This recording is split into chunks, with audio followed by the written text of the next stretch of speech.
नमस्ते फ्रेंड्स, कैसे हो आप सब। आशा करती हूँ आप सब बहुत अच्छे होंगे। तो आज की शुरुआत कर, अगर आप डाइट के चक्कर में डेली उबला उबला खा के बोर हो गए तो ये रेसिपी आप ही के लिए है। तो सबसे पहले कोई भी ओट्स ले ले, इसे अच्छे तरीके से ग्राइंड कर ले। ग्राइंड करने के बाद एक बाउल में ले, उसके बाद नमक, काली मिर्च पाउडर और थोड़ा सा लाल मिर्च पाउडर और पानी प्याज डाल के अच्छे तरीके से घोल ले। घोल बनाने के बाद तवा पे कुछ इस तरीके से सेक ले। आप चाहे तो घी या तेल का यूज कर सकते हैं, पर थोड़ा आराम से। अगर जल्दीबाजी किया तो ऐसे ही टूट जाएंगे। तो मैंने थोड़ा जल्दीबाजी किया इसलिए एक टूट गया। खैर दूसरे में थोड़ा पेशेंस लाया तो ये अच्छा बन गया। तो रेडी है हमारा। Please like share subscribe. Breakfast तो हो गया, अब चलते हैं फर्स्ट हैक पे, जो कि सुपर मनी सेविंग और हेल्दी हैक्स है। तो अगर आप भी ऑल आउट और मॉर्टिन लगा के परेशान हो गए पर फिर भी मच्छर से छुटकारा नहीं पा रहे, तो ये हैक आपके लिए है। खुद से ही मैंने ये ड्रिल, मतलब कि मेरे हस्बैंड ने हेल्प किया है ये ड्रिल करने के लिए, और मतलब कम से कम 2 साल से हम ये यूज कर रहे हैं। तो जैसे कि इतना बचत किए जो कि हमारा ड्रिलिंग मशीन आ गया है। तो आप भी इस तरीके से मॉस्किटो नेट लगा सकते हैं, और नहीं लगा सकते तो आप बाहर से लगवा लीजिए। ये बहुत ही हेल्दी है, क्योंकि अगर हम ऑल आउट वगैरह लगाते हैं तो उससे क्या है, उसकी स्मोक हमारे बॉडी में जाती है, हमारे बच्चे के बॉडी में जाती है, जो कि बहुत हार्मफुल है। एक केमिकल स्मोक है।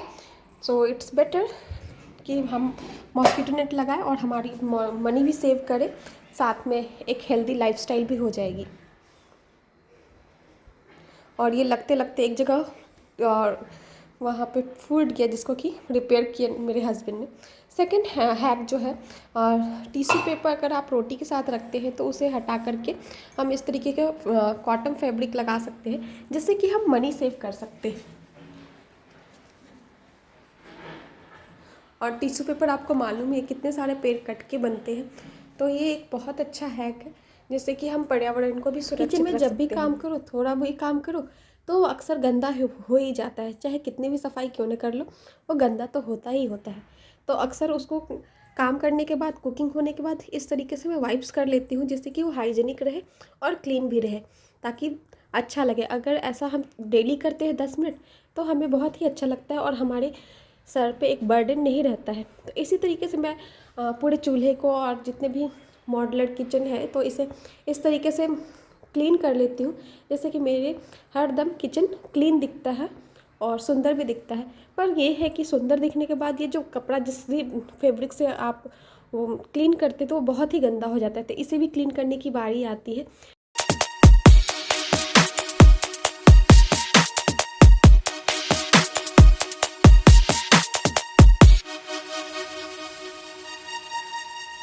तो इस फैब्रिक को आप वीक में या फिर डेली बेसिस पे आप हॉट वाटर में बॉईल कर सकते हैं।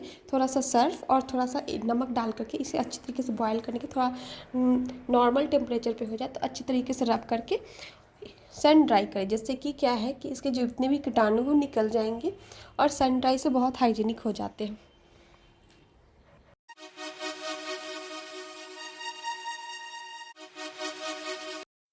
अब बारी है नेक्स्ट हैक की। अक्सर फ्रूट्स के साथ इस टाइप के कंटेनर मिल जाते हैं, तो इसे क्या करना है, इसमें हम रेड चिली डाल सकते हैं, जिससे कि इजी रहता है। ये इस सीज़न के लिए तो अच्छा है, जब रेनी सीजन है तो आप ऐसा ना करें। और इसके साथ जो सीड्स है उसे हम पॉट में डाल दें, जिससे कि क्या होता है कि थोड़े दिन बाद ये हमारे मिर्ची के पेड़ निकल आएंगे। मतलब थोड़े दिन बाद, जैसे कि मैंने टमाटर के पेड़ निकल रहे हैं, तो ऐसे मैं सीड्स डाल देती हूँ। और आज मैं किचन की डीप क्लीनिंग करने वाली हूँ, तो उसके लिए सबसे पहले मैं लंच आज जल्दी ही बना ली हूँ। तो लंच मैं फ्राइड राइस बनाई हूँ, तो इसी मैं बर्तन खाली कर लूँगी, और सारे जितने भी बर्तन हैं, यूटेंसिल्स है, उसे निकाल करके फटाफट से वॉश होने के लिए रख दूँगी, जिससे कि पहले किचन हमारा क्लीन हो जाए। तो इस तरीके से मैं इस कंटेनर को ढक करके छोड़ दे रही हूँ, जो जब लंच हम करेंगे तब इसका यूज करेंगे।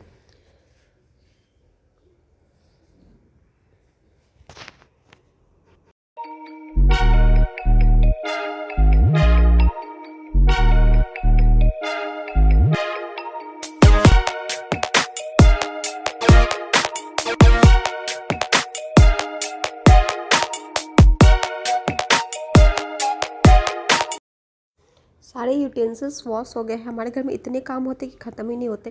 तो अब मैं नल को भी क्लीन कर देती हूँ। मैं ये जो प्रोसेस है हर बार करती हूँ, जितनी बार बर्तन धोती हूँ उतनी बार मैं अपने सिंक को और नल को वॉश करती हूँ, जिससे कि वो क्लीन रहे और इस टाइप के मैंने नेट लगा के रखे हैं ताकि जो भी फूड वगैरह गिरता है तो वो इससे छन करके ऊपर रह जाए, अंदर ना जाए, जिससे कि वो जाम ना हो।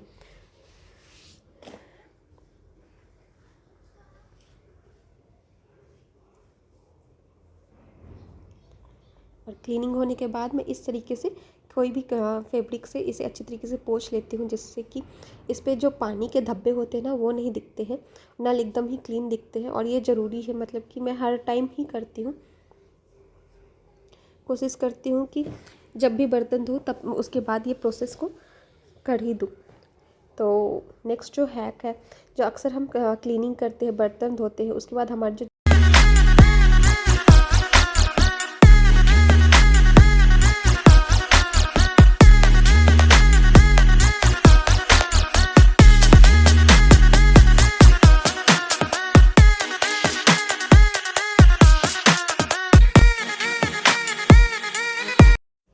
ये नेक्स्ट हैक है, जब भी हम बर्तन धोते हैं तो साबुन गीले हो जाते हैं, तो इसे अच्छी तरीके से धो के सन ड्राई करें, जिससे कि इसके कीटाणु निकल जाए और इसकी स्मेल नहीं आए।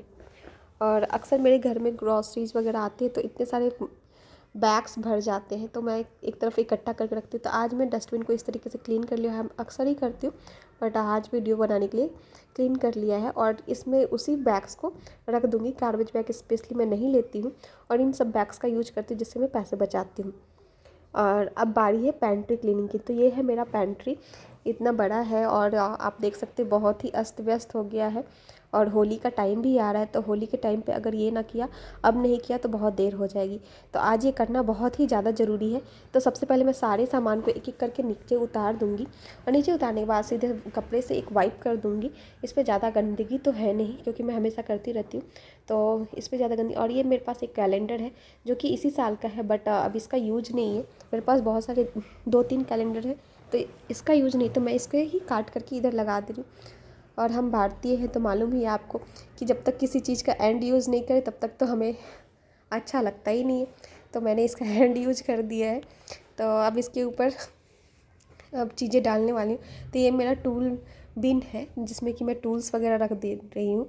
और इसे रख करके, और ये एक डेल का टैब बहुत पुराना है जो कि ख़राब हो चुका है, तो इसे भी इस तरीके से रख के ऊपर डाल दिया है। और कुछ लंच बॉक्स है जो कि अभी यूज नहीं होता है, क्योंकि ये बल्कि है, तो बल्कि होने के कारण यूज़ नहीं हो पाते, तो इन सबको भी मैं ऊपर रख दे रही हूँ। जो भी आइटम अभी यूज़ नहीं कर पा रही हूँ, उन सब चीज़ों को मैं ऊपर रख दे रही हूँ।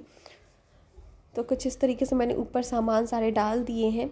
और ये चॉपर बोर्ड है जो कि अभी मैं फ़िलहाल इसका यूज़ नहीं करती हूँ, तो इसे भी मैं इधर डाल दूँगी। और ये इतनी सारी दवाइयाँ हैं, मेरे बेटे अयांश की है, तो ऐसा लगता है वो खाता कम, दवाई ही ज़्यादा पीता है, तो इसे भी इधर हमने रख दिया। और इतनी सारी मेडिसिन है, ओ माय गॉड, मैं खुद नहीं समझ पा रहा क्या बोलूँ। तो अब नेक्स्ट जो है, कपड़े भी डाल दे रही हूँ साथ में, जिससे कि मेरा काम भी होते रहे और एक तरफ कपड़े भी वॉश होते रहे। तो कपड़े मैं और मेरे बेटे की, कितना भी बच्चे का डेली वॉश करो तब भी उनके कपड़े डेली गंदे होते ही होते हैं। तो मैं उनके बाजू में कॉफ और पैंट वगैरह में गंदगी तो आ ही जाती है, तो मैं जब भी वॉशिंग मशीन चलाती हूँ तो थोड़ा सा वॉश करने से पहले ही उन्हें सर्फ साबुन से कुछ इस तरीके से निकाल देती हूँ, जिससे कि वो ईजिली क्लीन हो जाए। तो जब भी साबुन ख़त्म होने को आए तो ऐसा हो जाता है, तो आप इसे फेंकने के बजाय पुराने साबुन में ऐड कर दें। और ये हैक मैंने अपनी मम्मी से सीखा है, तो ये बहुत ही अच्छा हैक है। इसे थोड़ी थोड़ी बचत करके हम बहुत बचत कर सकते हैं। ये तो तब मुझे मालूम भी नहीं था, लेकिन मम्मी को देखते देखते ये सीखा। तो इस तरीके से मैं क्लीन कर लेती हूँ और फिर वॉशिंग मशीन चलने छोड़ देती हूँ। तो ये बहुत ही अच्छा है, थोड़ा थोड़ा हम क्लीन कर लेते हैं तो ज़्यादा परेशानी नहीं होती। अगर मैं ऐसे ही वॉश कर दूँगी तो ये ज़्यादा गहरा दाग हो जाएगा, गंदगी निकलेगी ही नहीं।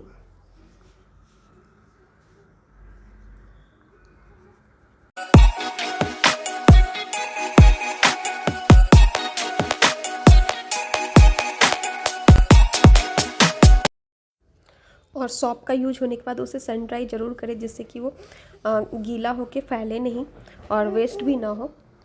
तो अभी कपड़े धोने मुझे 1 घंटे तो लगेंगे, तब तक मैं बाकी के सारे काम कर लेती हूँ। तो अभी ऊपर वाला तो पैंट्री मैंने क्लीन कर लिया, जो आइटम रखे जो कि अभी यूज के नहीं, वो सारे आइटम रख देती हूँ। फिर नेक्स्ट में जो सारे सामान है वो भी निकाल दिया है। और ये देख सकते हैं इस पर कितने सारे दाग लग गए हैं, तो अभी इसके भी हटाने के लिए मैं कुछ उपाय करूँगी। सबसे पहले मैंने इस पर थोड़ा सोडा स्प्रिंकल किया है। सोडा स्प्रिंकल करने के बाद मैंने विनेगर डाला है और थोड़ा सा डिटर्जेंट पाउडर डाल करके इसे कपड़े से अच्छी तरीके से वाइप कर दिया है, जिससे कि ये दाग जो है ना ईज़िली निकल जाता है। और ये बहुत ही काफ़ी हद तक कारगर हैक है, मतलब बहुत ही आसानी से कोई भी दाग निकल जाता है। और मैं इसी कपड़े को लेकर के आप देख सकते हो बहुत ही अच्छा क्लीन हो गया है। तो इसी कपड़े से लेकर के कोई डब्बे वगैरह जो ऐसे तो मैं अक्सर क्लीनिंग करती हूँ, पर कुछ डब्बे रह जाते हैं जो मंथली क्लीन नहीं हो पाते, तो उन पे कुछ दाग धब्बे हो गए, हमारे हाथ के निशान पड़ जाते, तो इसे भी क्लीन देखिए कितनी आसानी से क्लीन कर लिया और कितना अच्छा क्लीन हो गया है, मिनटों में हो गया है। तो फ़िलहाल तो मैं इस तरीके से रख दे रही हूँ। और क्लीन होने के बाद अब मैं सारे डिब्बे को ऑर्गेनाइज कर दूंगी।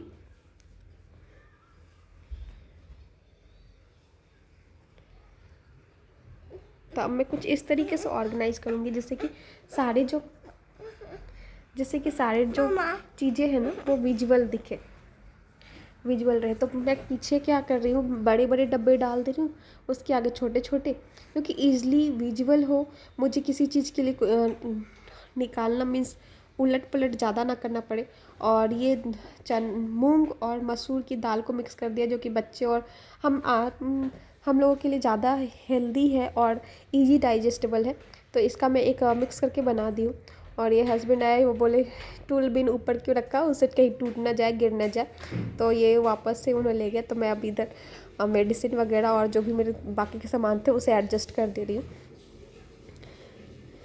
तो और इस तरीके से ये मेरा घर का हनी है और ये घी भी घर का है, ये हमने घर से लेके आए। हालांकि लाने में भी बहुत परेशानी होती है, फ़्लाइट से लेके आने में भी इतना इजी नहीं होता है, बट क्या करें, यहाँ पे मिलता भी नहीं उतना प्योर, तो मिलता भी नहीं पैकेट वाले, तो हम घर से ही लेके आते हैं। तो इसके ऊपर छोटे छोटे डब्बे इस तरीके से डाल दिए हैं जिससे कि ईज़िली विजिबल हो जाए। तो अभी मुझे कुछ भी निकालने के लिए कोई डब्बे को हटाना नहीं पड़ेगा, दिख जाएगा आसानी से। और मैं इस टाइप के पानी के बॉटल में मूंग, जीरा और चना वगैरह रखती हूँ, जिससे कि इससे निकालना थोड़ा इजी होता है। और ये नेक्स्ट वाला जो है, तो ये आटा के अक्सर जो बैग्स आते हैं ना, तो उसे मैंने कट कर लिया है और इसके ऊपर कुछ इस तरीके से फैला दिया है, मीन्स लगा दिया है, ताकि जो इस पर जो भी घी वगैरह है, घी है, अचार है, वो सब जो आइटम्स रखते हैं ना, तो उसके तेल ना निकले।